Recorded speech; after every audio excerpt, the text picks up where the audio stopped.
Chad, you say what's happening with Jaden Rashada in Gainesville is just scratching the surface on where we're headed with NIL. Welcome back, OutKick 360, across the OutKick network.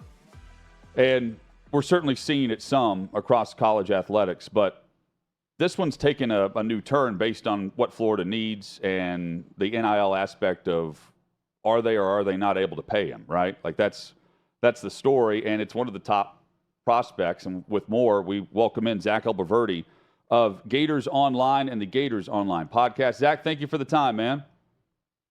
Appreciate you guys having me. How's everyone doing? Doing very well. Hope you are.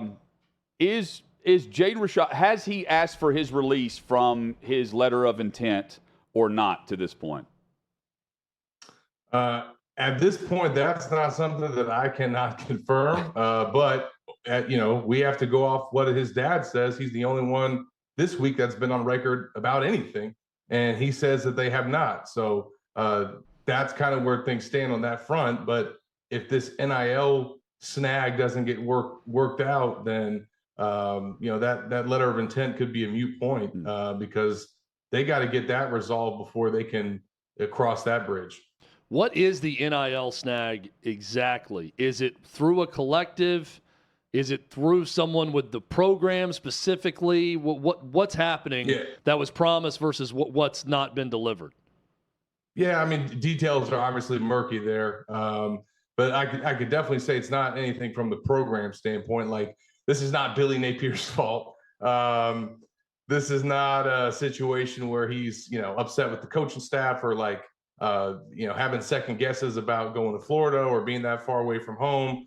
This is clearly a situation where, as has been reported by the Orlando Sentinel, that the deal that was either agreed to or signed to after he, signed with Florida is not something that is being honored or is not what he expected it to be. And that's, what it looks like is what's being worked on right now. And they're trying to resolve before we get to Friday, which is the end of the drop ad window at the University of Florida for the spring semester. So if he's not enrolled in classes and at least having a class schedule by, this time tomorrow, it looks at the very least like he won't be on campus for the spring. And if that's the case, then there's going to be some concerns about when or if he will get to campus at all.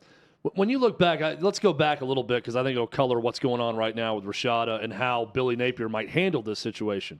Billy Napier, to me, seemed like a guy throughout the season that was running guys off of this roster that he didn't want to be around. And he had no problem being heavy-handed and telling guys to leave if they didn't want to be a part of it. Am I right in assuming that with some of the guys that left the program? Or is this a situation where they just didn't like Billy Napier from the start and he's losing guys that otherwise he wanted on the roster?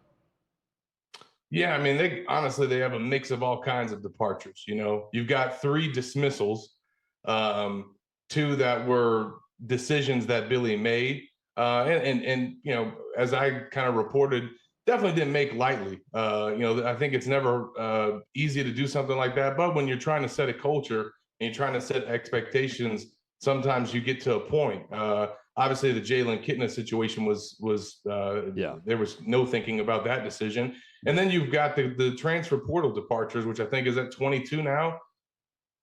It's 3 starters. So I think that probably the majority of those guys, are taking advantage of this new system and aren't happy with their playing time. They weren't playing at Florida.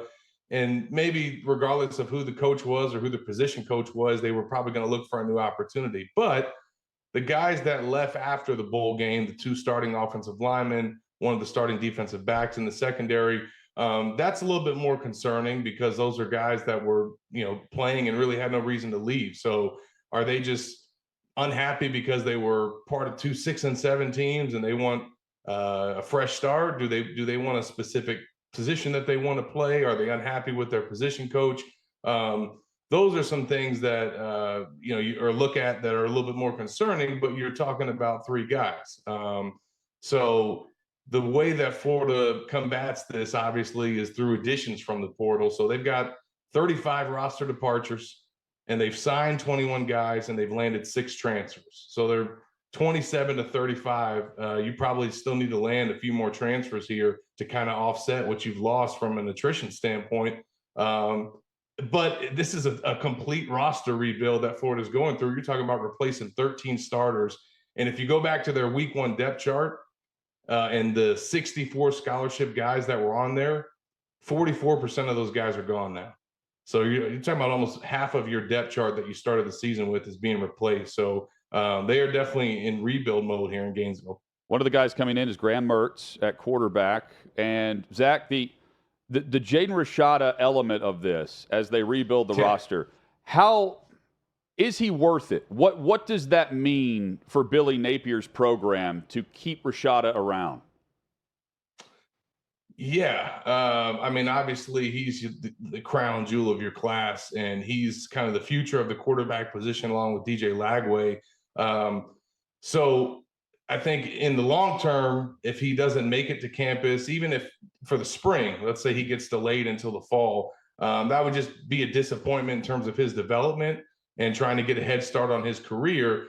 But I think, long term, if he doesn't make it to campus at all, that's where it would really hurt. I think in the immediate future, I mean, I don't see him starting next season unless he either comes in and lights it up, or Florida season is not going well and they just decide to turn the page and start building toward the future. But I mean, they're not going to roll out a true freshman for that season opener against the defending back-to-back Pac-12 champs and Cam Rising on the road at Utah. I mean, Graham Mertz is probably going to get that start. I mean, you're talking about a guy who would be making his 40th career start versus even a guy in Jack Miller who would be making his first career road start. So I think he's even got the upper hand on Miller as well. And that's why he came to Florida. I mean, I don't think he came to ride the bench, but nonetheless, you're going to give all those guys an opportunity to win the job. And Rashada is certainly going to get that opportunity, but it's key for him, I think, definitely to get on campus in the spring. Otherwise, it's definitely a Mertz-Miller battle going into the fall. And we knew that Florida was going to get a transfer quarterback based on Richardson leaving and the lack of depth there.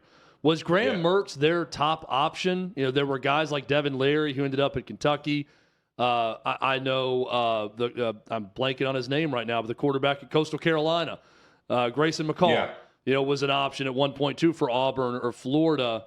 What's your understanding of where Mertz was on the pecking order of guys that were a possibility for the Gators?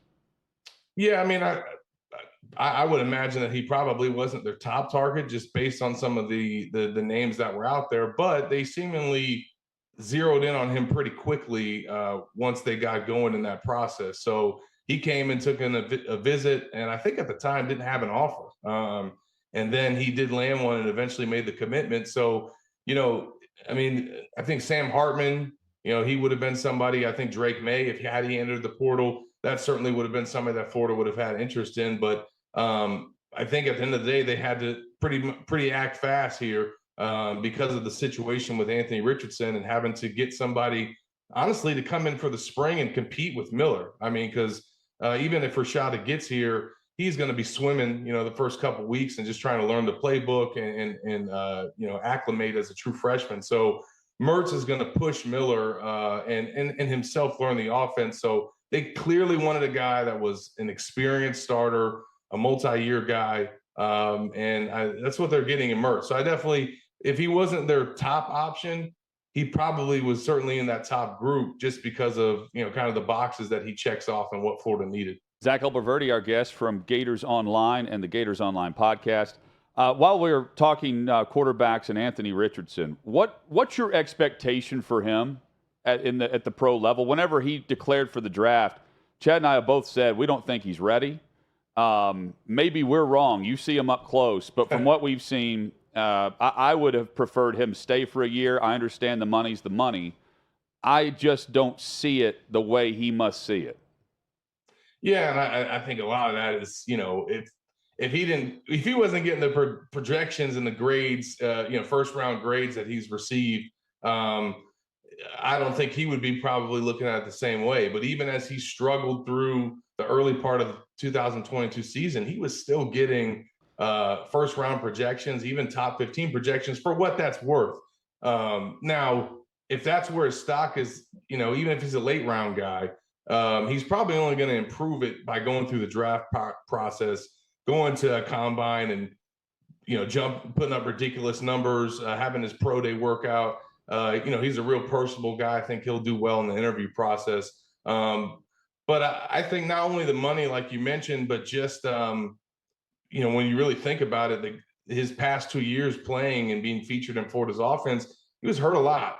Obviously it was documented a lot in 2021, but this past season, he said at the end of the year against Florida State that he's basically been dealing with an ankle injury all year. And you could tell at times because there were some games where it seemed like he was not aggressive in the run game. And there were times where he took hits, got his ankle rolled, had to go to the tent. So I just think the injury history there, what he's kind of been through, being a dual threat guy, knowing he was going to go through another pounding in the SEC next year if he came back, and the fact that he's getting those grades, I think all that kind of factored into. Once we got to the end of the season, I expected that he was going to make that jump, even if he's necessarily not ready, or if he could have improved his stock by coming back another year. But I think the risk of getting hurt for a third year in a row is not something that he wanted to take.